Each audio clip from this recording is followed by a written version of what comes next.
I'm not a philosopher, I'm not a theologian. I have read as much as I could get my brain around, about quantum theory, because I think quantum physics has some really interesting implications about the nature of our reality. And I think that if you had a neurobiologist up here on stage with you today, she would undoubtedly have really interesting things to tell you about what's real, in terms of the way in which the brain processes sensory information as electrical impulses.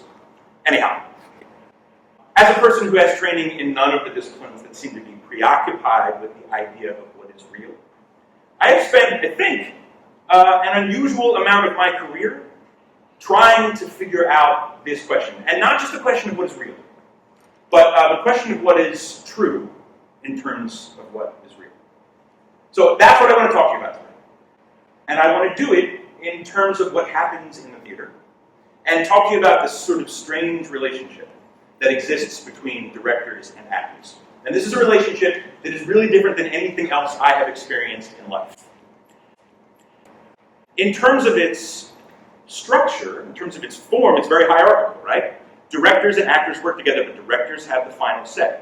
They're the boss. But then, in terms of function, it's really collaborative. It's really weirdly intimate. It's almost codependent. It has sometimes the weird shades of like a submissive-dominant relationship, and then other times it feels like therapy, where the director is like the therapist, and the actor is like the patient. Sometimes it's really beautiful, and other times it is very fraught. It is very rarely boring. And it's the fulcrum on which art of acting turns, and which the theater depends on, and which television and film depend on. Because all you really need for a piece of theater, right, is a space that's defined, and a performer, and a thing to perform, and an audience to receive it. But in the theater, long before we get an audience like you, or we have a lovely space to perform in like this, we have the first audience member, who is a director, who is off in some rehearsal hall somewhere with an actor trying to discover what is real. So, as Sally said, before I came to UL 2 years ago, I spent 10 years as a professional actor, and as a professional director, and sometimes working as a dramaturg. And even though in that line of work, you are confronted all the time with the question of what is true in terms of what is real, that is not where I first encountered this question. The theater was my second career. I began my life working in politics. I studied political science as an undergraduate student. I did a lot of internships, and if you're at all interested in making your life in politics, may I suggest that you do as much of those as you can while you're still in school. And I was very fortunate to walk out of the doors of Villanova University and right into a job as a legislative aide in the Pennsylvania State House. And that led to work as a congressional aide, and that led to work as a political consultant. So for years of my life, I ran campaigns for a living. I ran 2 U.S. congressional campaigns. I was the deputy campaign manager on the governor's race in New Jersey in 2005. And then I ran about 10 other state and county races in Pennsylvania and New Jersey. And I learned a lot of things about a lot of things, especially about human nature. And despite what I think was a real knack for strategy, I hated every minute of it. When I tell people that a life in politics prepared me for work in the theater, they usually laugh at me. I understand that. But the question of what is true in terms of what is real was right in my face, every day, all the time. I wrote speeches for a living. I wrote push polls for a living. I wrote issue statements for a living. I staged photo ops, some of which were meant to look like photo ops. I staged photo ops, many of which were made to look impromptu, all of which were orchestrated with exceeding detail. And so the weird thing about it is that everything I did in politics, the affect of everything I did in politics, was very real. The power was certainly real. The money was certainly real. The stakes were very real and extremely high. So, votes for candidates who became elected officials who made laws that impacted our lives, our liberty, our national defense, the economy, our finance, our property, right? Our families, in really tangible and literal ways. If I could be a little pretentious again, elected officials who influence the fate of nations. The polls say this, Frank, and so I wrote you something, Frank. You should say this, Frank, I would say to Frank. And Frank would go, okay, I'll say it. And then Frank would say it. Like they were his words. Like he meant any of them. And I think this was the part of the job that I never got over, right? And that may sound a little silly, coming from someone who spent years doing it. But these people could be relied upon to say whatever I told them to say, based on a poll I took. Even when they knew they had said the opposite thing 2 years ago, and had no intention of ever honoring it, unless the circumstances absolutely forced them to. So, I didn't like the answer I was getting, I guess, to the question of what was real in terms of what was true, and so I left to go make believe. Now, I want you to contrast that for a second with the world of the theater, the world I ended up in. Generally speaking, the world of the theater is considered not at all real. Is that fair to say? Certainly, it's not utilitarian, right? It's not an industry. It doesn't produce a thing. It doesn't make a product. At the end of a piece of theater, you don't have anything. You know what I mean? If you, even compared to other art forms produce things, but the theater is ephemeral. It's immediate, right? It goes away. When you paint a painting, at the end, you have a painting. When you make a movie, there's a tremendous amount of work that happens in real time. At the end, you have a thing, right? But in the theater, we make it, and it only exists while we're making it, and when we stop making it, it's gone.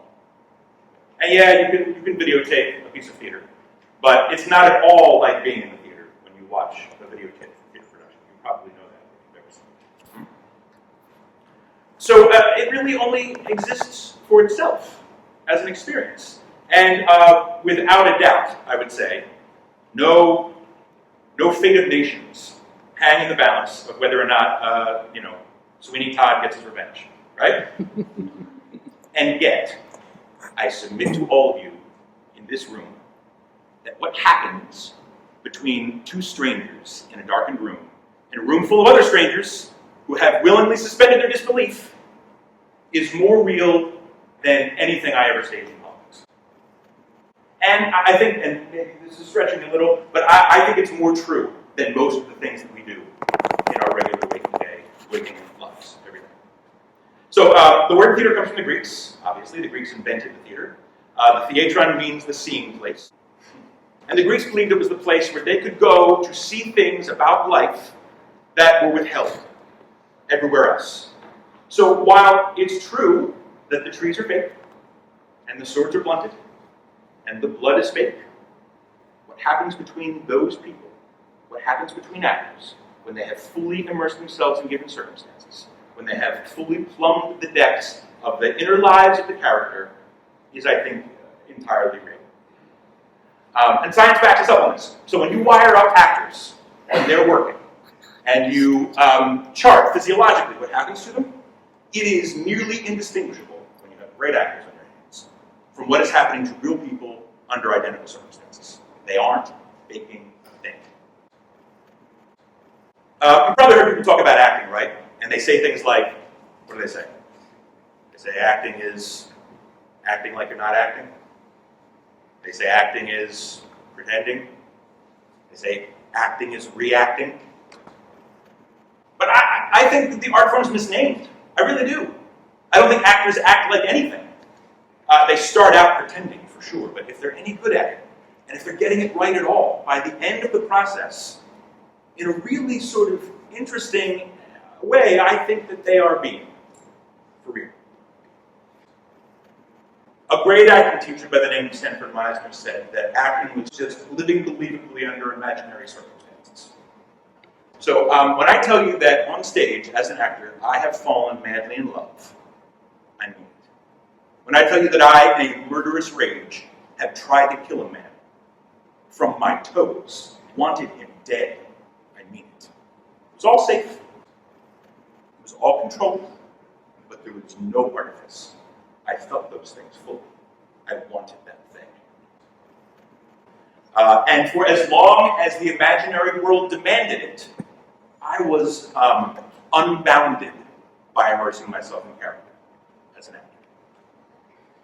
Actors talk about losing time when they go on stage, and it's a real thing. So you go on stage and you assume a character, and particularly if it's a character who doesn't have to enter or exit a lot, so you ride through the entire story, you will find that time collapses on you. You don't know what's happened. You don't know where it's gone. You forget who you are. Right? The automatic mind takes over. And it's weird because it's not your automatic mind, it's somebody else's automatic mind. All right, so now I hear you thinking, okay, Carl, good, fine, yes. But just because you have felt a thing, just because it feels real to you, just because we, the audience, go along with you, Carl, that doesn't make it more true than real life. Touché, audience. Here's the thing, though. These worlds, that these characters, these actors who inhabit them, these worlds are perfect worlds, right? These imaginary worlds that people inhabit, they're perfect. And because they're perfect, the people who live inside them can be honest with each other in a way that it's very difficult for all of us to be honest with each other in real life.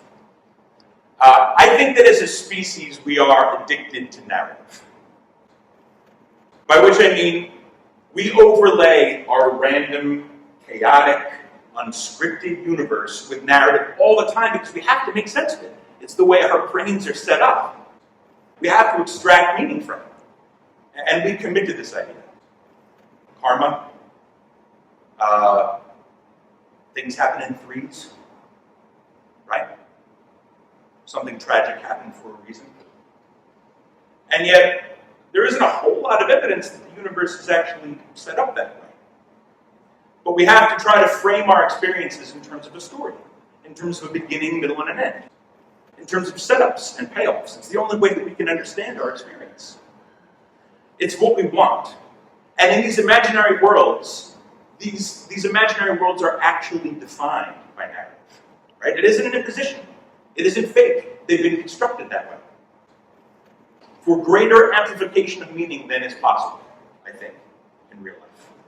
So there, the words and the relationships and the environment and the unfolding of events have all been carefully arranged, right? To increase layers of meaning. So that when that person, that actor in that life, arrives at the moment that has been specified by the playwright, they have a kind of resonance in their humanity that we can't get in everyday life. It's the universe operating as poetry when you live inside these worlds. We want that, I think, in our everyday waking lives, and we don't get it. Now, I think, conversely, you can say that in our everyday waking lives, we spend a lot of time acting. Is that fair? From a certain point of view, anyway, everything you do in your everyday waking life is just a series of performances that require you to create character in the same way an actor creates character on the stage. Do you think that's true? This is the genius revelation, right, of a man named Richard Schechner. He was the founder of an area of study called performance theory. He also impacted sociology and psychology and, of course, the study of drama. And he put everything that human beings do on a sliding scale of performance, right? Because the thing is that audiences are everywhere. So this isn't me. This isn't me here with you today. Or at least it's not all of me. It's a certain percentage of me. It's the percentage that I need to present to you. But it's absolutely limited. It's not the complete truth because the circumstances won't allow it. In fact, they demand that I withhold a huge percentage of myself. There's all kinds of things I'm not sharing with you, right? I am not projecting that I am exhausted. I was woken up by a train whistle at 4 a.m. and I didn't go back to sleep. I'm not projecting that, am I? I am not projecting that I am really excited about going out to dinner with my wife tonight for her birthday. Because the circumstances don't answer that.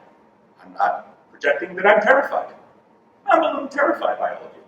But hopefully, I'm not projecting that. And I think this probably works both ways. So, form character all the time. You do it in your classes. You do it in your jobs. You do it in your families. Thanksgiving is coming up. Good luck. Right? I think we do it in our relationships, quite frankly, in our friendships, in our marriages. When you go to church, you perform. And there is an audience in the congregation. And when you pray by yourself at home, there's a divine audience. There is always an audience that is influencing the decisions you make about the way you perform. Think about the way you compartmentalize your persona. Are you the same person at the bar that you are at a job interview? I hope not. Else you shall not win the job, probably. How about the person that you carefully curate on Facebook? You know that person. The person that only ever has a good time and smiles and has awesome dinners, and hangs out with their perfect family and their adorable dog. Is that at all the totality of your life? I submit that it is not. Here, let's try this. Ready? There's a box. Let's try this. Ready? Can I bother you for a second? How you doing? Yeah? How about you? How you doing? How you doing? People cross you on the street, what do you say? How you doing? How you doing? You can answer. Good. Fine. Okay. Fine. Good. Is that true? Not always. How often is that true? If someone asks you, can you say, no man, I'm exhausted. I was woken up by a train whistle at 4 a.m. and I have a really important lecture today. No, what do you say? Good. Fine. Let's try another one. Raise your hands if you have to be here today. And yet you're not acting like it. You're being very polite. Thank you. So, look, how many masks do you have to wear to get through your day? Probably a lot. And theater actors wear masks too, right? The ancient Greeks, obviously, the ancient Egyptians, the ancient Japanese, the Renaissance Italians. In a lot of ways, it's masks that thread the entire theatrical tradition together. Since we are all together and we are talking about this sort of weird topic, and given the nature of my discipline, I thought it might be interesting for you to see a performance. I have some students here from Acting 5 who have been working on a scene from a show called The Illusion, which, again, fortuitously, happens to treat this very subject.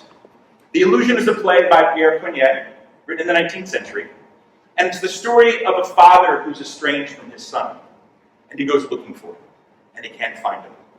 So he goes to a conjurer named Padre, who lives in a cave. And he says to me, he says to the conjurer, to the sorcerer, can you show me where my son is? He's left me and I miss him. And the wizard shows him his son. And he says, there he is! There's my son! And he sees his son scaling a castle wall to woo a princess. And valiantly winning a sword fight and slaying his enemy. And then he asks the wizard to show him something else. And now he sees his son, and his son is married.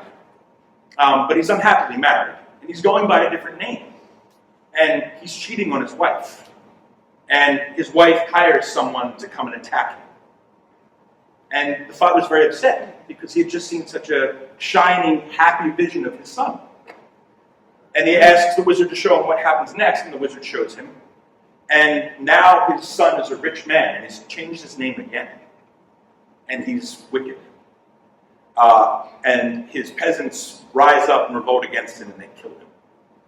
And the father is horrified and beside himself. And then it's revealed at the end of the play that the son's an actor. And everything's just fine. And the wizard tells the father, go find him. He misses you. He loves you. And the head fake has been turned on the father this whole time. His emotions have been manipulated.